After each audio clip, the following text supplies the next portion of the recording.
और सबसे पहले बात करेंगे अमावस की स्याह रात, यानी कि अमावस की रात और आदमखोर भेड़ियों के बीच क्या कनेक्शन है। ये बीती रात बहराइच में देखने को मिला है, जहां 15 से 20 दिन के अंतराल पर ही 2 बच्चों को आदमखोर भेड़ियों ने अपना निवाला बनाया। बिल्कुल, आपको दिखाते हैं कि अमावस की रात में किस तरीके से आदमखोरों ने एक बार फिर से लोगों में दहशत भरने का काम किया है, किस तरीके से अपने शिकार के लिए भटकते रहे। इस रिपोर्ट के जरिए देखें।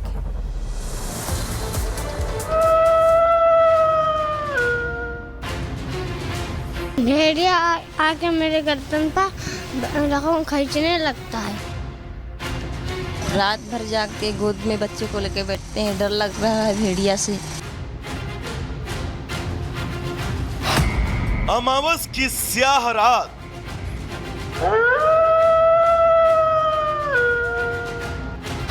प्रार्थनाओं का दौर, आदमखोर की नजरों से अपने बच्चों को छिपाती बहराइच की ये माएं और गांवों की पगडंडियों पर रात भर पहरा देने को मजबूर गांव वाले।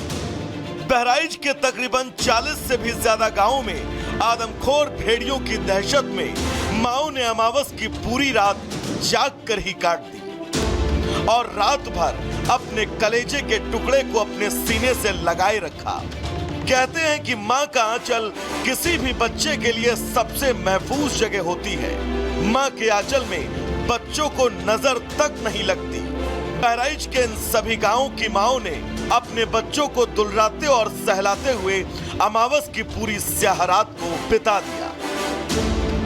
अंदर डर और दहशत भी, लेकिन उसे अपने चेहरे पर आने भी नहीं दिया और अपने मासूम के सामने वो भाव शून्य रही ताकि वो और न डर जाए।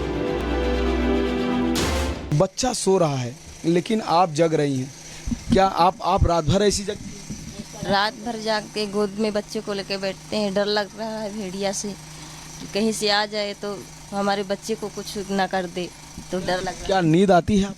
नींद आती है तो बच्चे को अपने गोद में ले लेते हैं, अपने पास अपने लिपटा लेते हैं गोद से ने, तो के सोते हैं, फिर जाग जाते हैं, फिर जाग जाकर देखते रहते हैं कि कहीं से ना जाए, बहुत डर लग रहा है। सिरहाने हंसिया रखकर रात काटने को मजबूर ये माएं जानती हैं कि अगर इनके सामने आदमखोर भेड़िया आया तो ये उसे मारने में थोड़ा हिचकिचा सकती हैं, लेकिन जब बात औलाद की जान पर बनाए तो भला ये कहां चूकने वाली। और कुछ ऐसी ही तस्वीरें और दहशत में ही लोगों ने अमावस की स्याह रात को काट दिया। ये माता जी बैठी हैं और ये किस तरह से, माता जी ये क्या है आपके साथ, क्या ली है? हंसिया। ये किस लिए ली है? हाँ, हंसिया लेकर रात वहाँ दौड़ ली थी। भेड़िया आता है तो क्या उसे हमला कर देंगे? भेड़िया आ जाता है तो हमला कहते थे हंसिया बच्चों को बचाने के लिए, बच्चों को बचाने के लिए। अब हंसिया से तो हाँ। डर और दहशत के बीच, सन्नाटे और शोर के बीच, दुआओं और प्रार्थनाओं के बीच आदमखोर भेड़िया अपने शिकार के लिए एक बार फिर निकल पड़ा। उसके कदमों की आहट गांव में फैले सन्नाटे को चीरती हुई आगे बढ़ रही थी। उसके सुर्ख भूरी निगाहें अपने नए शिकार को तलाश रही थी। इंसानी मांस खाने के लिए उसके दांत किटकिटा रहे थे और दहशत का दूसरा नाम बन चुका भेड़िया अपने नए शिकार को खोज रहा था।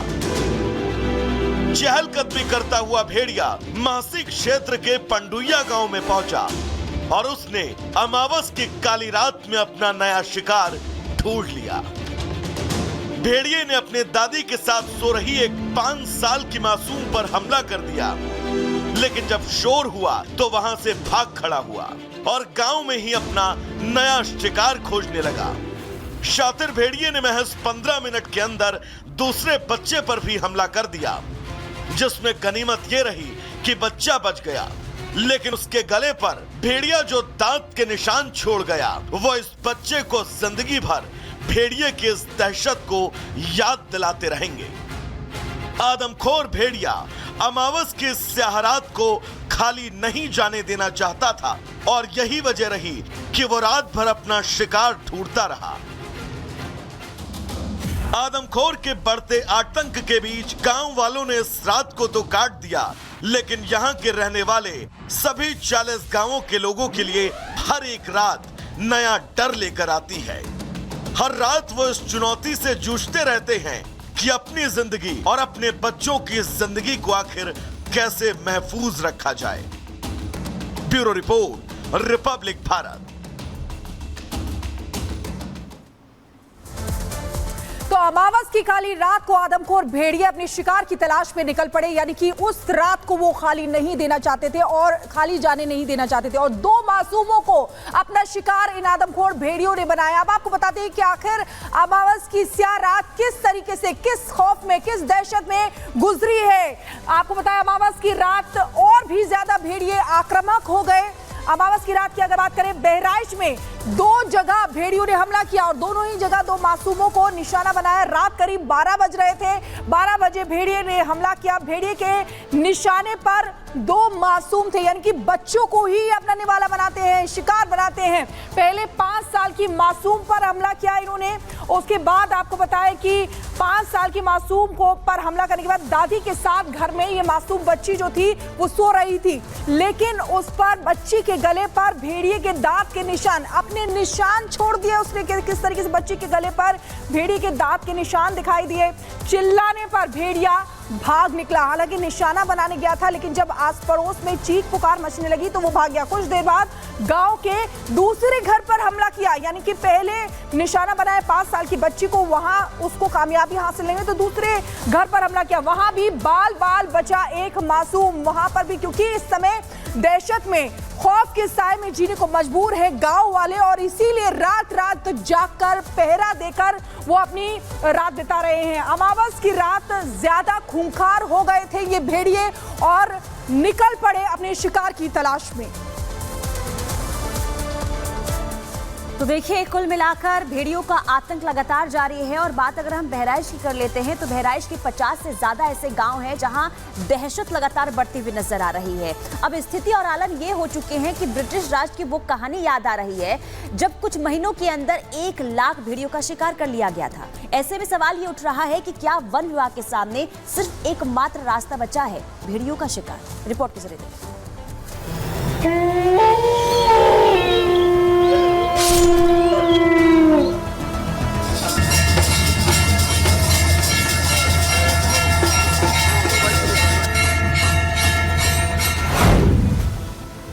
आदमखोरों के आतंक का अंत कब खत्म होगा आदमखोरों का खौफ?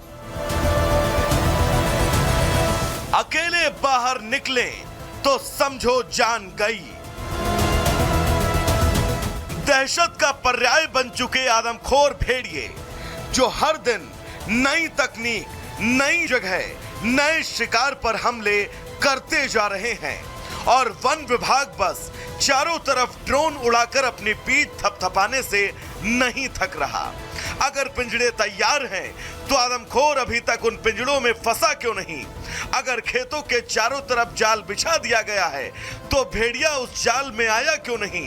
पटाखे दगाए जा रहे हैं, रात भर पहरेदारी चल रही है, तो फिर भेड़िया भाग क्यों नहीं जाता? क्या भेड़िया अब इंसानी दिमाग और वन विभाग के दिमाग से एक कदम आगे चल रहा है? क्या भेड़िया जानता है कि उसे